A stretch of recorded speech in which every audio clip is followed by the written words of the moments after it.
Hello. Hi, welcome to Baatein. Hi, glad to be here.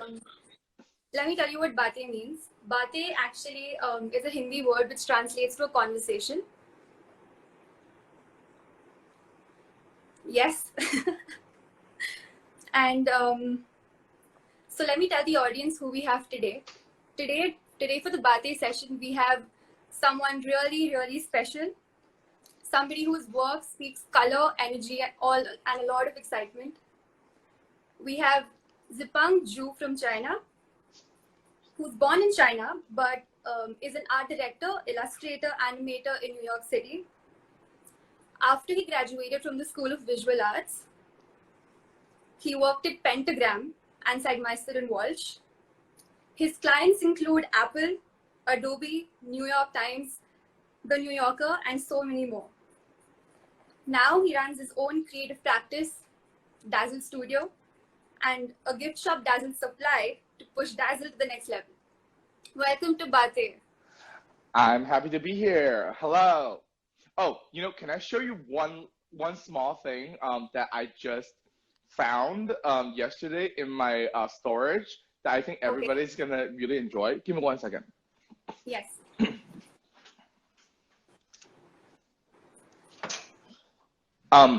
I don't know how many diehard Sagmeister and Walsh fans are out there, but this is the original cutout of the ampersand. Okay, do you guys know the old logo? It's like an ampersand, right? So it's like a ring, and then inside is the ampersand. So this is the negative of that. Wow. So You found it? I have it. It's in my possession. Nobody knows that I have it, I don't think. Wow. But I have the original ampersand. So, if you're coming to rob my apartment, I think this is the thing that you should rob. Yeah. What else I have from Sagmeister? I also have the naked photos.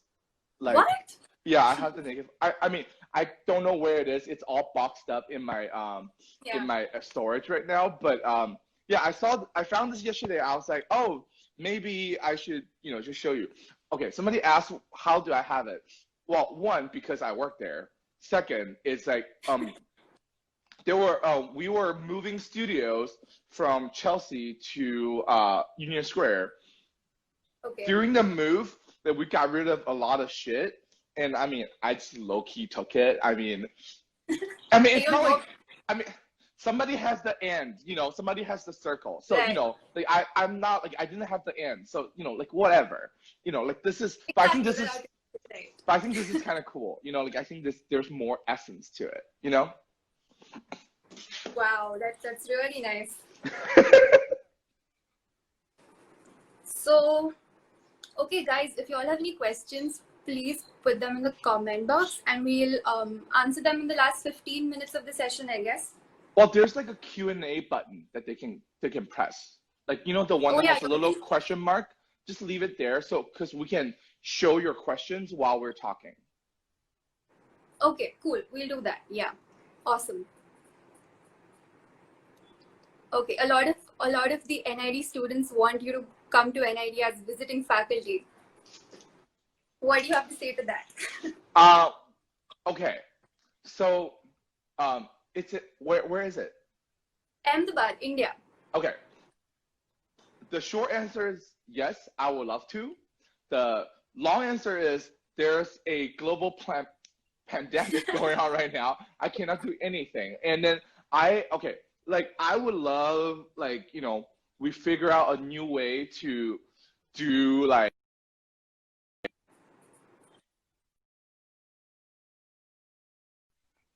Yeah.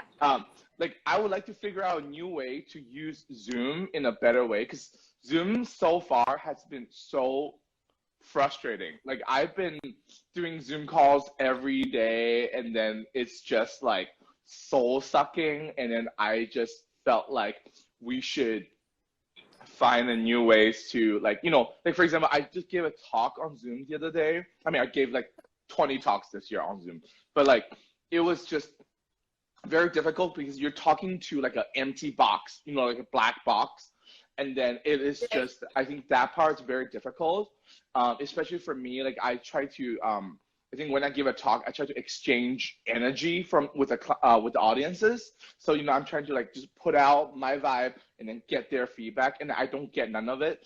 I mean, I was managed to do it okay. I forced everybody to turn on their webcam so I could see all of them. Like at least I can have like a fake audience in some ways. So like that made me feel better. But yeah, it's been rough. But I would say once I can travel again, I would love to visit India. India seemed to like me a whole lot, and I have two wonderful Indian interns in the past, Lena and Armand. So yeah, it's it's very cool. That's awesome. So Baatein usually happens on campus where we have an auditorium and we usually have the speaker present their work. So if you ever happen to come to India, you have to visit our campus and give us presentation. Of course, I would love to. Awesome. Just treat me with some good food. Like I'll give you a talk and then just give me some good food and then we're good. I'm easy. You're gonna love the food in Ahmedabad. Okay, so first of all, how are you doing? Considering New York was once the epicenter of the pandemic, how have you been?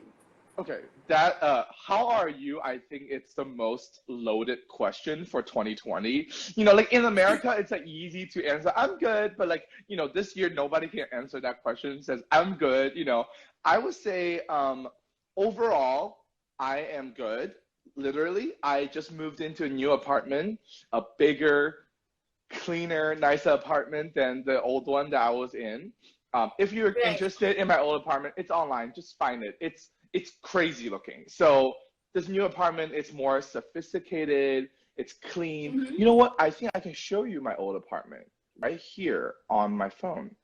But on the other hand, like it's so much about like, I think my old apartment, it was just such a visual representation of like who I was at the time. Like, I was kind of a hot mess, but also like kind of like being creative and all that. So like it's like a mixture of I would say my personalities. But then this one, it's sort of like me turning 30. It's like a very adult apartment. Hold on. I don't think I can find my old apartment on my phone for some reason, but I can show you my latest apartment. I just painted the walls. So this is like, wow.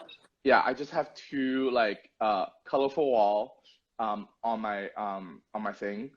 Yeah, I don't know why I can't find my old apartment, but anyways, I'm back. So overall, I'm good. What I would also say is that I like this year, like I have the pandemic going on, but meanwhile my personal life also have a lot. Like I went through a horrible breakup. Okay, so let me break down.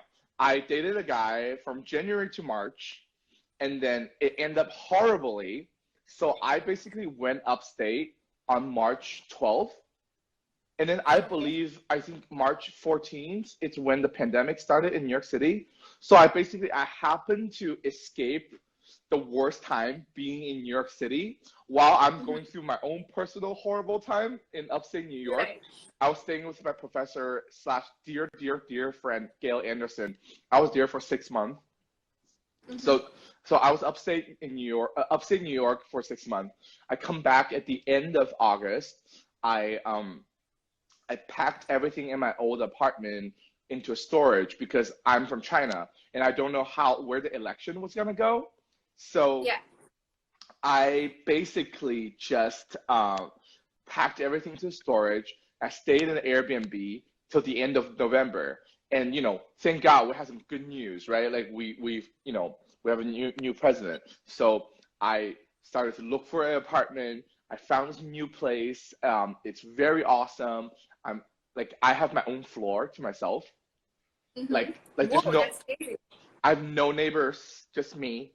And it's very dope. Hi Nat, my old intern / good friend Nat Spock is in the audience. Say hi to him. He's awesome.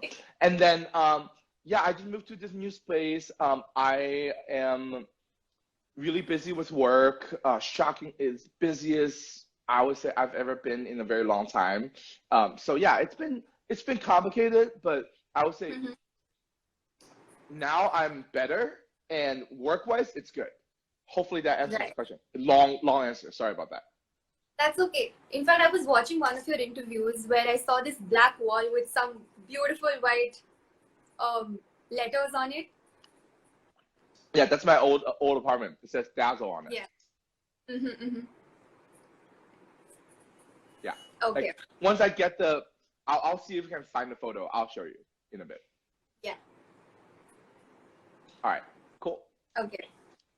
So, what does your first question is what does your name mean?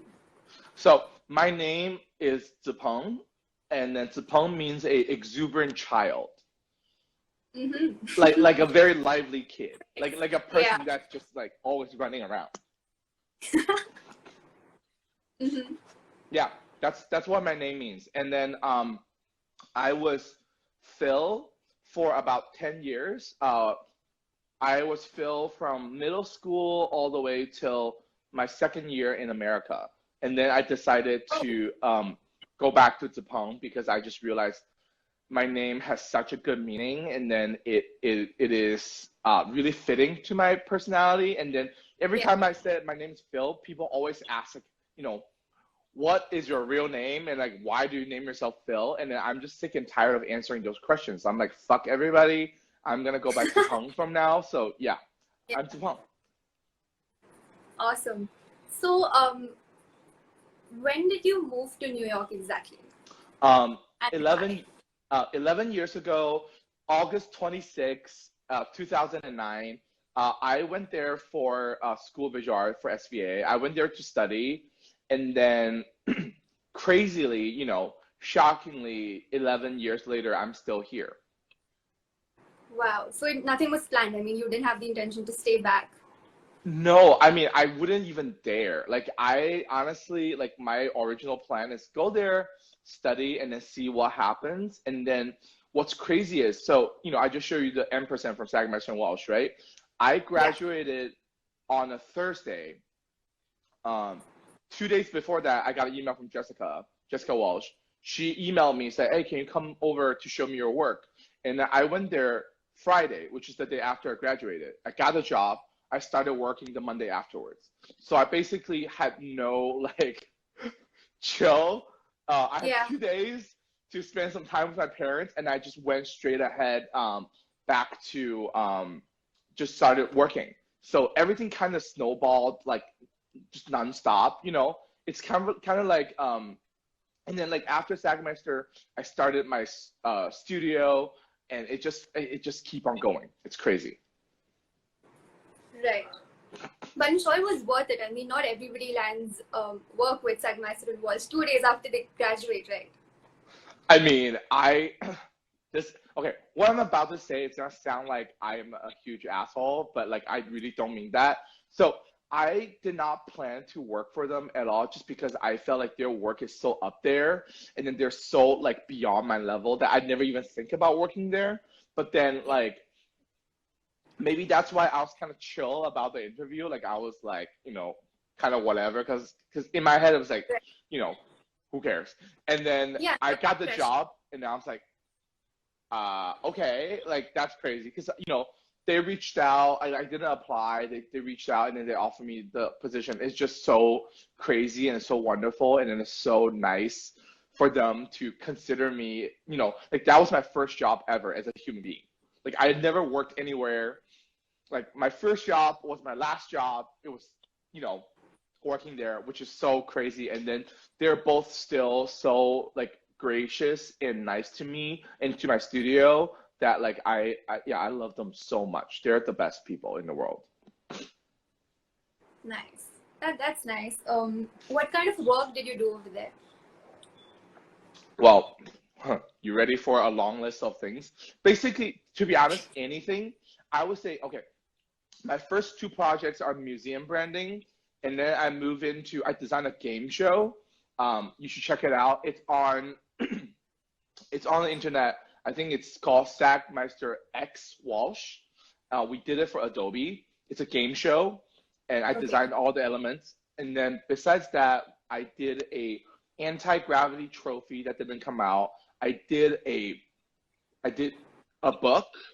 I did a lot of branding, a few websites, and then a poster filled with diamonds. What? Yeah. Oh, that's nice. Okay. Yep.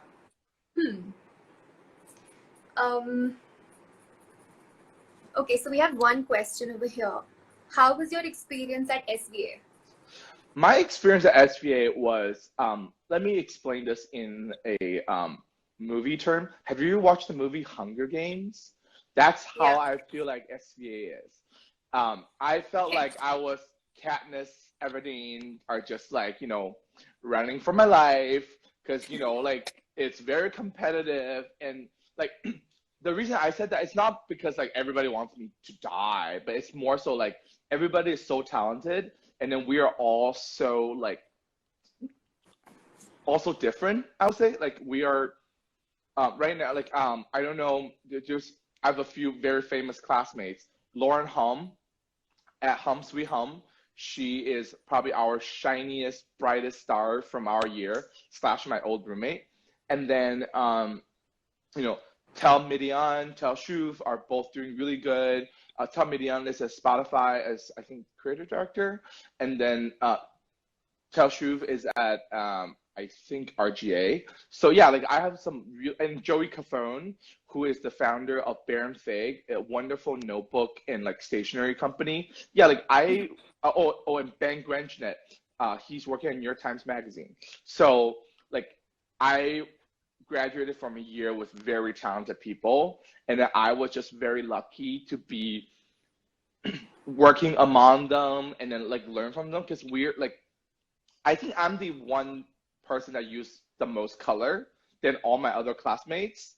I would say that's the only thing that differentiates myself with my other talented friends. I mean, Lauren has a lot of color too, but Lauren's is like more like pastel, like a lot of mint. I don't really do mint. I like yellow. I have a lot of yellow in my life. So yeah, that's also on your wall. Yeah. Okay. So what's your favorite thing about New York? Two things actually. I think the number one thing is I can just walk around every day, like to wherever. Like, you know, I don't really take public transportation or Uber that often. Like I just walk around. Like I'm in a very busy neighborhood.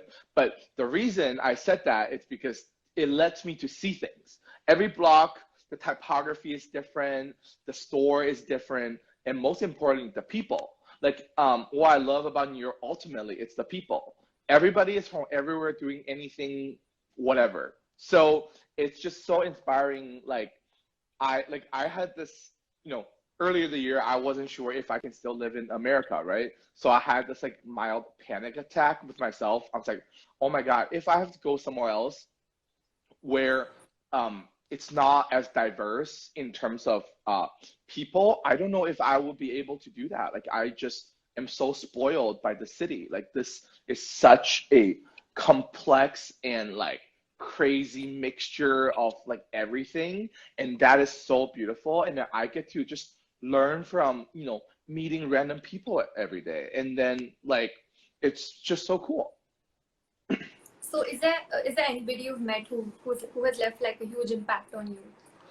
Well, I mean, the huge impact are definitely starting from my school year. Like my professors and my friends are so important. And then I think, you know, Gail Anderson, the lady who let me stay with her for the past 6 months, it was just, you know, she took me to her family's Thanksgiving. She took me to her family's Christmas. I went to her niece's junior prom. Like all these things are just like, you know, who does that? Like, that's so nice of her. Sweet, yeah. It's crazy. So like I felt like that to me is very important. Like I was like, okay, this is really wonderful and really beautiful, and I'm very glad and happy that you know, that's the thing. But on the other hand, you know, I have just a list of talented friends: Adam J.K., Shauna X, Carly Ayers, Courtney Gooch. I mean, all these people are so inspiring to me because they all, like, we all do different things. You know, like Carly is a copywriter, and, you know, I get to just learn from different people, like doing their version of their best work, and then I get to, you know, watch them grow, watch them just excel, and it's just so really awesome to see that, you know? Yeah. So have you guys ever thought of collaborating, like working together? Okay. It's we are collaborating a little bit. So I'm gonna, this is not really a spoiler because it's gonna be out next week. So me and my friend Julia Paris, who runs the studio Analog is Heavy, we're gonna do a little collab together. I mean, I cannot tell you anything more than that. I can just tell you we are working on something. We have a photo shoot next week, and then hopefully at the end of next week or something, we can show it to the world. So I am so excited. It's gonna be awesome, and I'm nervous, but it's gonna be very fun. Can't wait to see it. Is it going to be out on Instagram first? Yeah, I mean, it's well, it's gonna be in real life and Instagram at the same time, I think. Okay. So okay. yeah, it's like a interactive experience. Yeah, that's nice. Okay. So, did you feel homesick when you just moved to New York? No. I am a person that, I mean, I overall don't have a whole lot of negative feelings, to be honest. Like, I mean, yes, I have sadness in my body, you know, like I feel sad, I get depressed at times. But like overall, I'm pretty like happy chappy as a person. The only time I feel homesick, it's that time that like either I'm sick, that I'm by myself, and I'm like, you know, in the apartment alone and sick out of like my life, then I was like, Mom, make me some soup, you know, but like not really.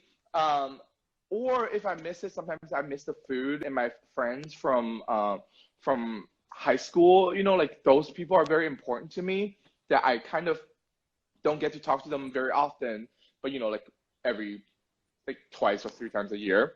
But yeah, that being said, I'm not really a homesick person. Like I think New York is my home. You know, I've been here for 11 years, but China, it's my root. You know, like I think this is how I differentiate it. This is my home. I'm home, but sometimes I miss my root, you know? I miss the heritage, I miss the culture, I miss the people. So like right now, like for me to deal with homesick, I've been watching The Voice, but from China. So, you know, the singing competition, you know, so I've been watching like a reality TV show from China, so to sort of combat that. Yeah. What has your journey been like? Where did you start? Why did you get into design? How did you get into design? So I really love manga, like a Japanese like comic. And I would say from middle school, all I want to do is to draw manga. Like I want to be a manga artist. So I practice until like 3 years down the road, I realized I can't draw. Like I can draw like ish, but like not draw like a manga artist. And then definitely not drawing like a character. Like I'm very bad at character building. Like I'm not like, I think I'm an okay storyteller, but I'm like not very good at coming up with an original character. So yeah. That being said, like my there's a character that I made. It's a teenage girl, but her name is Fuck Your Mother. So like that's the only character I've made. Like it's just a very rude teenager, and then her name is Fuck Your Mother, and in Chinese. So like, you know, that kind of translated into my graphic work in a sense that like I learned Photoshop, and then I started to write like, you know, blogs and stuff. So every time I make a blog post, I would just like do a post like do a graphic for the post. And then I was also doing a lot of extra curriculum. Like, you know, I was like a club president for a lot of the clubs, like singing club, like, you know, like Wow. IT club, blah, blah, blah. So like culture club, like I was, you know, one of the president of culture club. So I just, a lot of event posters, I designed all of them. And then with that, I sort of just took on graphic design. And then I was like retouching all my friends' photos, you know, like make sure their skin are all smooth, you know, like that's kind of how I started. And then my art teacher said, you know, you can study graphic design in college. And then that's where, you know, I ended up at SVA. It was not my first school. Like my first, like my dream school was Art Center in Los Angeles, but they didn't pick me. So, you know, I mean, it's okay. Okay. Here is something that I would like to talk about. It's dealing with rejection and failure. Both are very difficult things for young people to deal with. Rejection, you just feel like, you know, am I bad? What is it wrong? Like, you know, all that. Hi, Armand. Hi, our intern is here. Say hi to him. He's amazing. Hi. Hi, Armand. He's from India as well. I mean, like he's just so talented. Look him up. His work is so good. He's so talented. He's gonna be so great. So back to the story about rejection. So like rejection is difficult because we often feel like, oh my God, is there something wrong with me? Is there something that I did wrong? But to be honest, most of the time, let's say if you didn't get an internship or you didn't get a job or, you know, blah, blah, blah, it's often not about you. It's more about the people who made the decision. And then that's sort of what I would say the biggest realization is that got through so many rejections over in my life, you know, whether it's from my dream school, from a boy that I like, or, you know, from a project. All those things are difficult, but it's important to make the differentiation between like yourself and the rejection person, because it's not about you.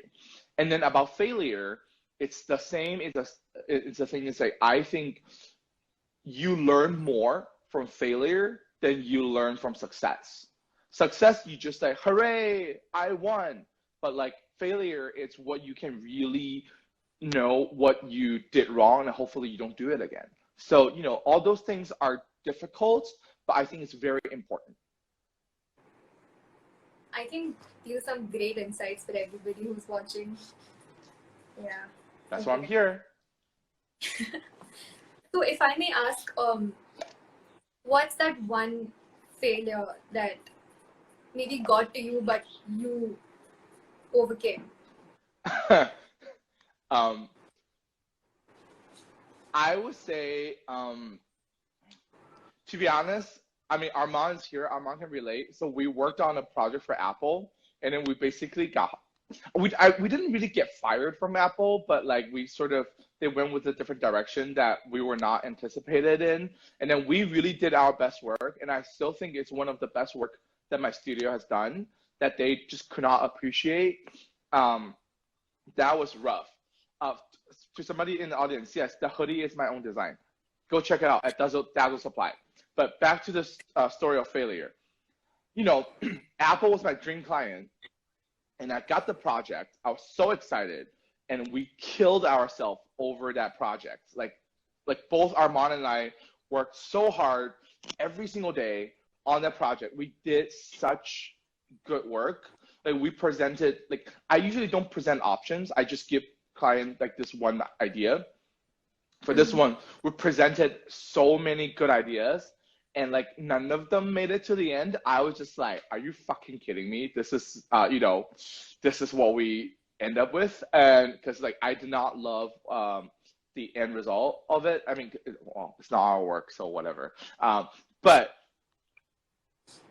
that being said, like I felt like that was very difficult for me for a second. Like I just felt like I failed as a designer because I really thought we did like one of the best work that's out there. Like I really was so confident and then so like impressed by the work that we did, because it was so like bold but tasteful, and then it's very like on brand with Apple, but meanwhile it's like it's like a perfect merge between Dazzle and Apple. And then not only that did not happen, but also it kind of like just went down the exact opposite road. I sort of questioned my own taste. I questioned my own decision. I questioned my own work for like, I would say probably 3 or 4 months. I just like every day I just looked at the work I did, because I tried to like, you know, find out why they didn't pick it or blah, blah, blah, you know. And at the end of the day, I just realized, you know what? Maybe it's just dumb, you know, and it's okay. Like we have different tastes, we have different people, we have different, you know, aesthetics. And then, you know, maybe I just didn't got it right. And then that's all right.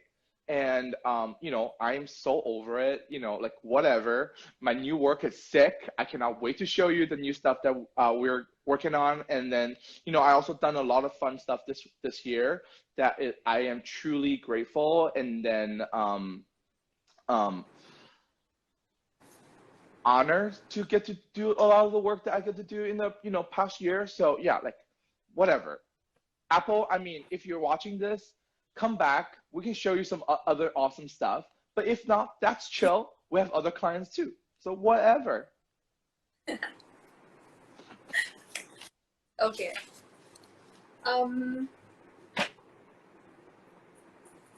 Okay. Did you take up any side projects while you were studying at SVA? Were you doing some other things in the background, like that were not course related? Yes and no. I would say when I was at SVA, the only big side project I pick on is I designed a set of posters called The Fuck. So it's like, calm the fuck down, chill the fuck out, what the fuck, who the fuck, how the fuck.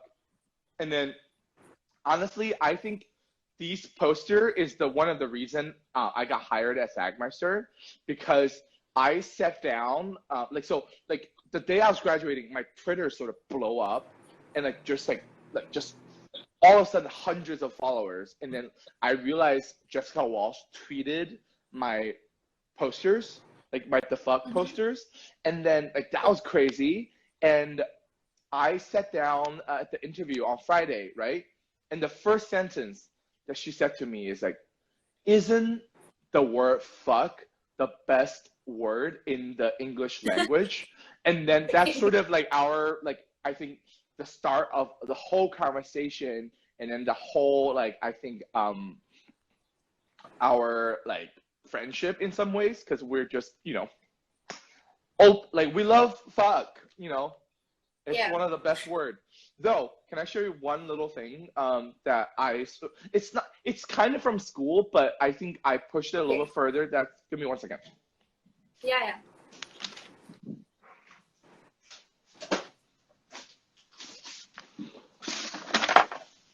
Ooh. All right, so this is a project from school that is a Oreo packaging. Wow, okay. So like I basically designed the packaging that you can like form a bigger Oreo like together, and you know, and all the information that you need are written here, and it's here. But yeah, like this is, I would say, one of the proudest projects I worked on at school, just because I think it's so like not me, you know, it's like a very tasteful black and white, you know, or a hint of color project. But then I'm very proud of this project. And then this box is produced by my wonderful friend / professor, Adam Waller. And what year? I did this in 2012. So 8 years ago. Wow. Yeah. That's what. Can I see the front, like the top, where the whole Oreo is there? Oh, yeah. And I would say, for people that are looking, I actually redraw everything. Like it's actually a new graph, but it's based on their old symbol. But I completely redraw every single element, including the type. I redid the type also. Wow. So did you actually sit and observe the patterns on the biscuit and then maybe had learned them? So I had the original Oreo logo that I found, I think, on Wikipedia or whatever, and I put it, and I traced some elements, and then I tweaked all of them, and then I just repeated it. And then so is the type. I just drew it from scratch. Yeah. Wow. That's really cool. Okay. Okay, so we have a question from the audience. We have a lot of questions from the audience. Yeah, we picked this one. How do you navigate the problem of originality in design, since everyone always says nothing is original? How do you constantly come up with fresh and unique content? Fuck those people. I mean, okay, so what I meant is like, you should just focusing on being yourself, and then not thinking about too much of like, oh, is this work gonna look like other people? Because like honestly, at the end of the day, yeah, of course, anything, like probably everything has been done already. But that being said, it does not mean that you should stop being you. It does not mean that you should stop doing things, because otherwise, how fucking sad is that? You know, like you're here for a fucking reason because you want to make shit, right? Fucking go make shit. Don't think too much. Just fucking make them. You know, if other people are being haters, fuck them. Who cares? Just stay in your lane, do your thing, and then, you know, you're going to be great. Honestly, that's what I did. I'm here. So, you know, oh, I just hit my head on the wall. But, sorry. But yeah, like, you got this. Just keep doing you.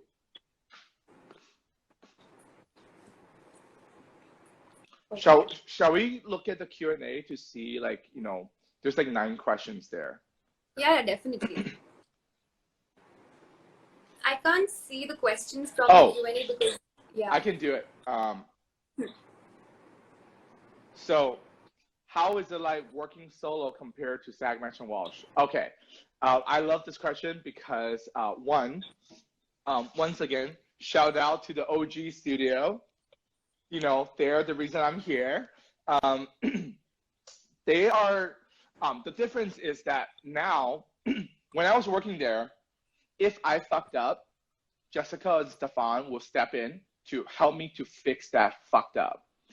But right now, if anything I did wrong or whoever works for me did wrong, it's basically my job, my responsibility to come in to change that and then to fix it and then apologize to the client. So it's very much so of the responsibility change. But on the other hand, I get to take on the full ownership of my work.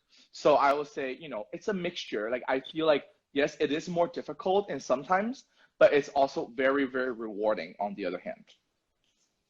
Cool? All right, next question.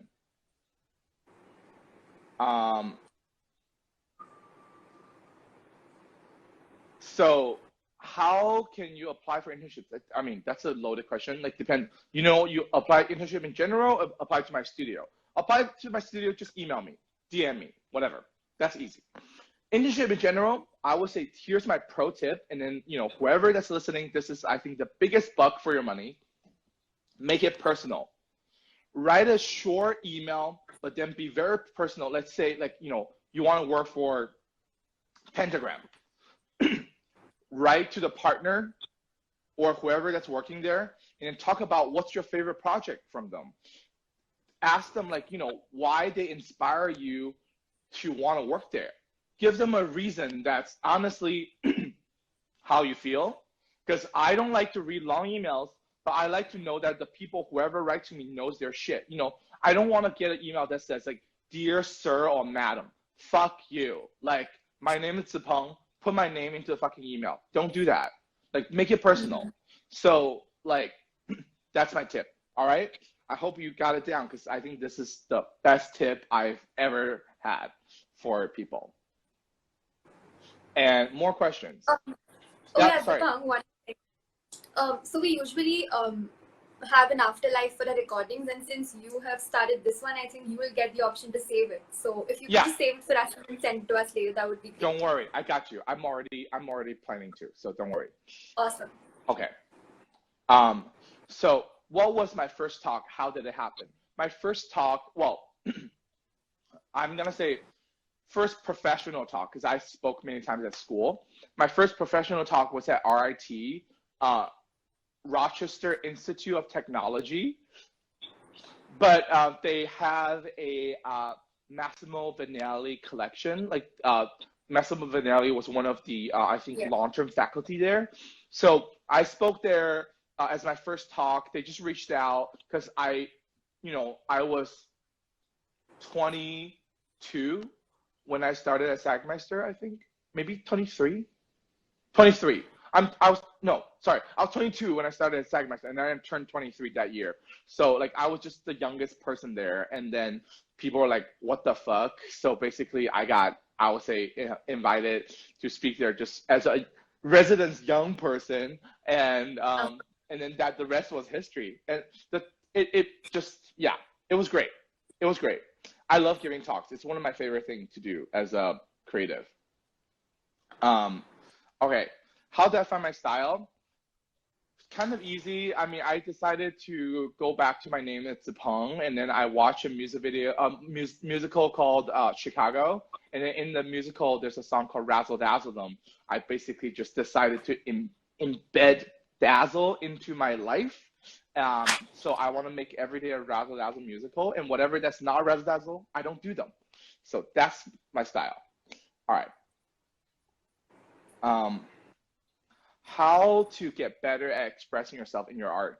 I would say like this is sort of like a self journey. You need to look into the mirror and then look at yourself, and then you want to know what you really want to make, what gives you energy of making it, and then what really provides you that oomph and then that like push for you to do things. Because at the end of the day, like we're here for a reason, right? Like we're here because we made some sacrifices that we want to become a maker. We want to become a graphic artist. We want to become an image person. And so you just look into the mirror, ask yourself, what is the reason that got you here? What motivates you? And then do whatever that you discover from that journey. Because that's honestly like kind of how I try to get through the day. Sometimes it's like, oh my God, the client's being such assholes, you know? But then there's also times like, oh my God, the client is being just so great. But regardless, that does not matter. At the end of the day, it's like, okay, I'm here to do things. I'm here to make things. So I just want to keep on making them. That's how I motivate myself every day. More questions. What is my secret to figuring out my visual art style? Sorry, I just answered that. I hope you got it. So I'm going to move on. What is the base of discussion? I don't know what that means. Do you know? I don't know what that means. I think we move to the next question. I would say the base of discussion is trust. How about that? I have trust in the people that I talk to. This is a great question. How do I balance colors? So I am a Libra, so I have control freak problems. I like to make sure all the things that I do, it's like perfectly balanced. I usually spend hours and hours to make sure the color is like evenly distributed. But I would say what I do actually a lot is that I do color one by one.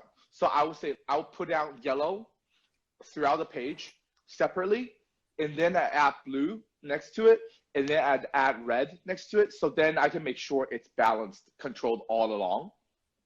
Instead of like you just add random colors and then like later on it's like, oh shit, I can't do this, you know? Yeah. That's my way. One thing I really love about your work is how your animation says everything. I mean, and the word just sort of exists, but it's the colors and the animation talking. That's wonderful.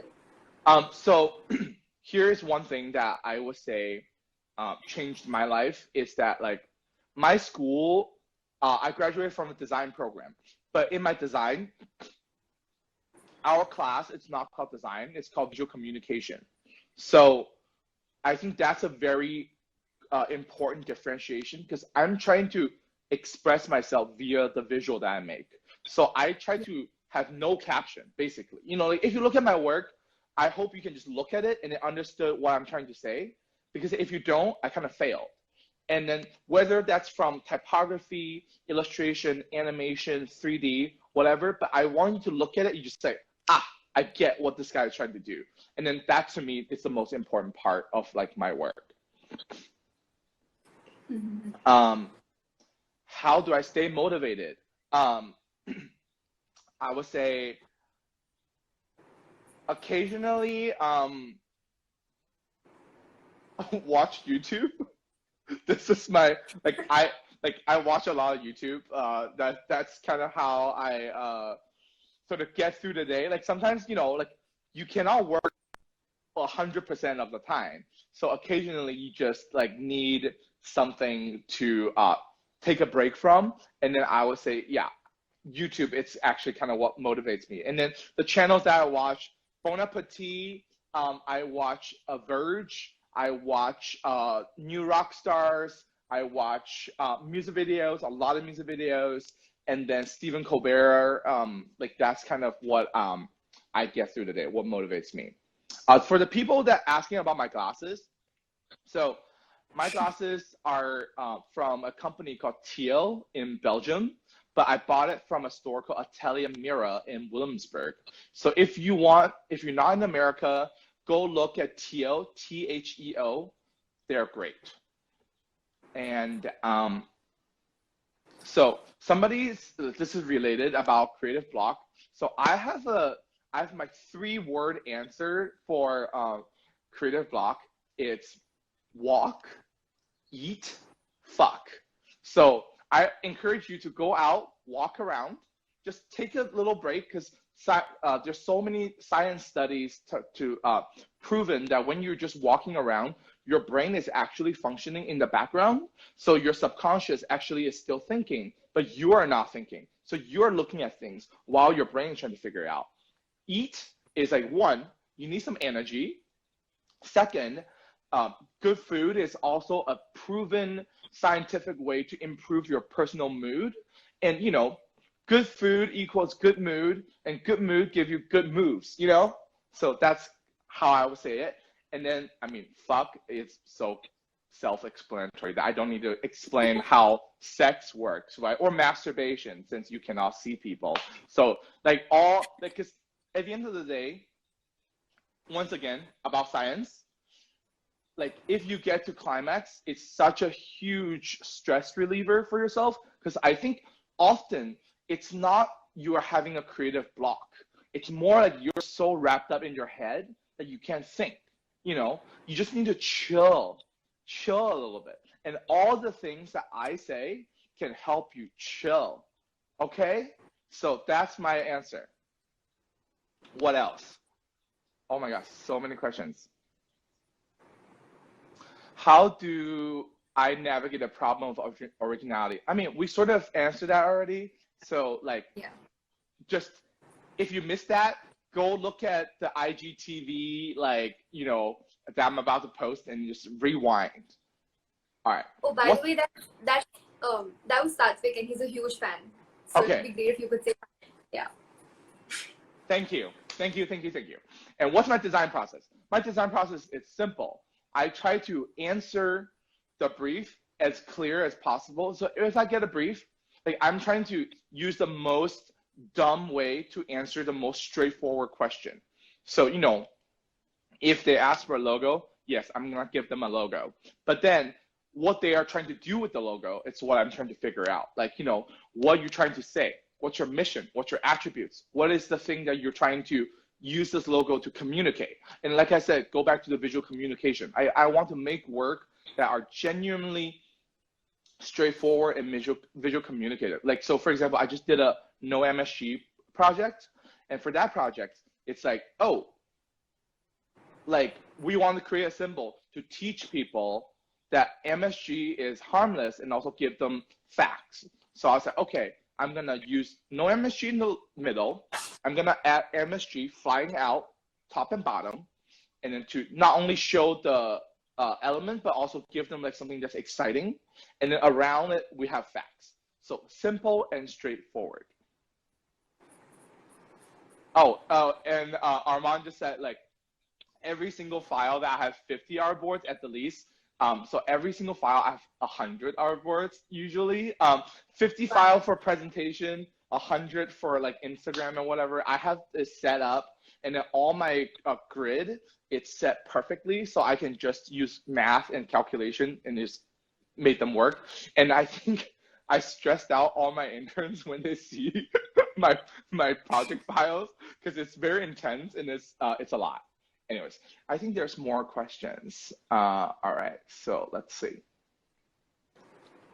All right, I'm not a copywriter, but I think right now, I would suggest to use your word to take on the power and then make those like great, beautiful posts. Just, you know, like I think right now this year on Instagram, there's so much like, whatchamacallit, like people need like a word of wisdom because it's such a hard time. So I genuinely think, you know, use, I don't know, IG Create or something, just make some nice posts to use your words to be the main power. You don't need visuals. Like words is your weapon. Like use that to help people. That's my thing.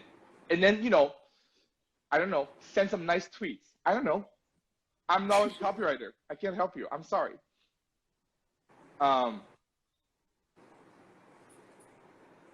Somebody asked me about color again.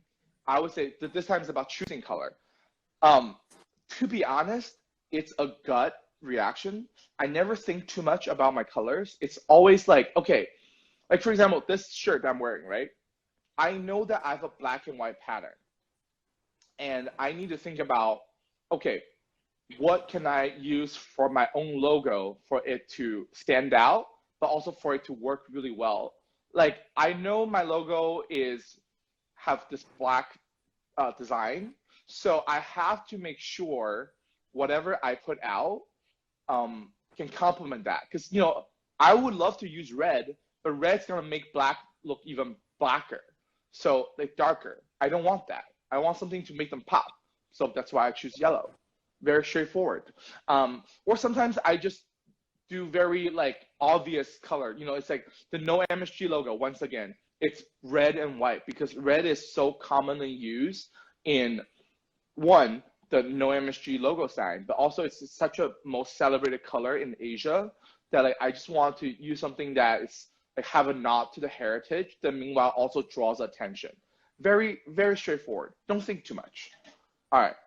Maybe I think we are kind of answered most of the. Okay, this is one last question I'll say. When I started to venture out on my own, was there any huge fuck up that I sort of regret? Yes. I definitely fucked up a few projects with a few clients that we're no longer speaking to, which is kind of a bummer. It's not even any of us' fault. I think it's just lack of communication. And then I was sort of in my head, I was like, they're fucking stupid. They don't understand what I'm making. They're dumb. And then that is not true. It's more in the sense that like I think I wasn't expressing myself and defending my work well enough. Like I just like, bam, this is a sick thing I make. You have to love it. And then, but that's very not empathetic. You know, like I was not thinking from their perspective. I'm doing something for them. You know, I'm providing a service, but with my own personality in it. So it's so much so that to explain to them like why this is good. But funny enough, they're still using the work that I made, even though I wasn't really getting paid for it. I mean, that's because I fucked up on that part. I mean, so it's I basically I was like, oh, you don't love it? Fuck it. I don't want to talk to you anymore. I just I just, you know, that I regret. But clearly I did something right because they're still using it. So, you know, yeah. I mean, that's something I regret because I kind of want to have a good relationship with all my clients in general anyways, period. Because I think whoever hires me got balls, you know.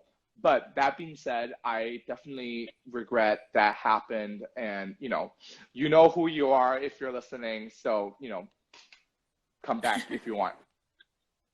All right. I would say that's most of the questions. Do you have anything else? Yeah, I have one question for you. What are your thoughts on networking? Networking? Yeah. Well, it's a hard question to ask in 2020 because, who the fuck are you really gonna see, right? But that being said, I think overall, networking is important in the sense that like you want other people to know you, and then I think you're in charge of your own career to, go out there and then to get it, right? But that being said, I personally see networking, it's more so of like building relationship with people. Like my wonderful business coach, Emily Cohen, she says, from a person that you know till them become your client takes about 2 years. And then that is so true for all my clients. I know them for a while, and then we build up the trust, and then that sort of like, manifests into a client work relationship. So I think it's more about building the longer term. You don't want to like, meet a person and say, when can I start working for you? Like, that's not how it works. Like, I think it's more about being genuine, then being open, and then being kind and generous. I think that's like my overall like take on networking. But right now, like since we're all locked up in our homes, DM people, DM whoever that you like, just DM them. If they answer, great. If they don't, whatever. They might have a busy DM, so just try it. Oh, somebody has a really good question in the comment, like how do I start hiring people? I start hiring people whenever I feel like I'm not enough, whenever I have a big project coming my way that like I feel like I'm running out of time or running out of like hands, then that's when I really look for people. I mean, my intern situation is always kind of like open-ish. Like if you want to work for me as an intern, just email me or DM me. Like I will look at them. I mean, we don't really hire that often. Like I would say I have 2 or 3 intern a year. But that being said, it's not like it's impossible. So many people has done it. So, give it a shot. I can't promise anything, but try it. Worst come to worst, it's a no. Who knows? What is the favorite project I'm working on? Okay, I have 2 favorite projects. One is the one that I just talked about. It's the secret collab that I'm having with my friend Julia Paris. And then I have a very big Pride project that's coming next year that also can't talk too much about. But I love what I did for both projects. And they're both, I would say it's a good use of all my talent. So it is typography, color, pattern, animation, all that thing come together. So yeah, that's why I love them so much, and that's why I'm so excited. And I think, do you have any final regards before we hop off? Yes, I think we're almost done. I think the time limit is out. Thank you so much, Zipeng, for being a part of Baatein. It was a pleasure talking to you. Thank you so much. We hope to see you on campus sometime and maybe have a personal discussion then. And just can't wait to see what you're working on. Yeah, well, I would say stay tuned. I'm putting out like a holiday gift guide for everybody from my store, Dazzle Supply. So, if you want to get some prints before the new year, now it's the time, and then some other cute, cool goodies. Stay tuned to like this video is going to be out in a few hours probably, and then thank you so much for tuning in. For the 80 people that's in the audience, I hope you had a good time. I hope you get to learn something. I hope you get to laugh a little bit, and have a lovely weekend. Stay safe, stay healthy, wear a mask, don't be a dick, and good luck.